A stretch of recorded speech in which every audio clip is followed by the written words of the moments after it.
আসসালামু আলাইকুম রহমতুল্লাহ। এইচকে বহুমুখী খামার ইউটিউব চ্যানেল এবং ফেসবুক পেজে আরও একটি নতুন পর্বে সকলকে স্বাগতম।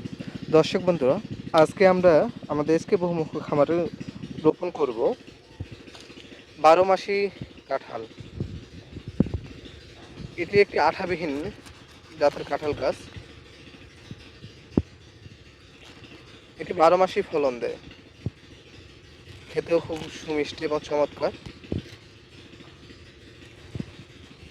আমরা প্রথমে চারা রোপণ করার আগে বীজ আমরুটি শোধন করে নেব। এই বীজ আমরুটি আমরা গতকালকে অর্থাৎ 24 ঘন্টা আগে বানিয়েছি।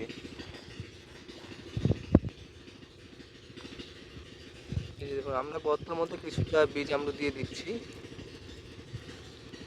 যেন গর্তের মাটিটাও শোধন হয়ে যায়।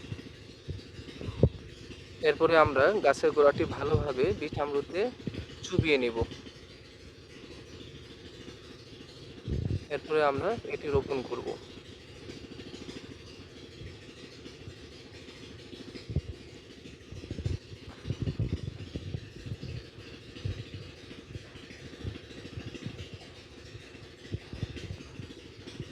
সুন্দরভাবে গর্তের ফাঁকা জায়গাগুলো মাটি দিয়ে পূর্ণ করে দেব। এরপরে আমরা কিছু শুকনো খড় পাতা দিয়ে মালচিং করে দেব গাছের গোড়া।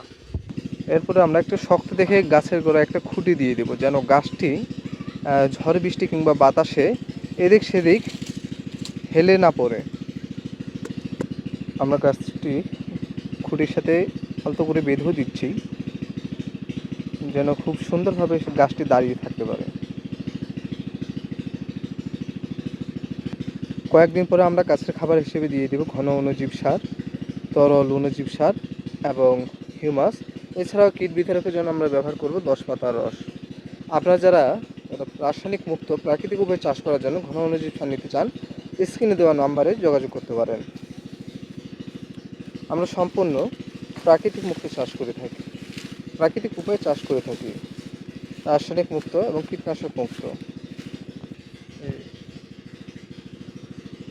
আমরা গাছের গোড়ায় শুকনো খড়কুটা দিয়ে মালচিং করে দিলাম। আসুন সকলে প্রাকৃতিক উপায়ে খাদ্য উৎপাদন করি এবং গ্রহণ করি, কীটনাশককে না বলি। সকলকে অসংখ্য ধন্যবাদ। আসসালামু আলাইকুম রহমতুল্লাহ।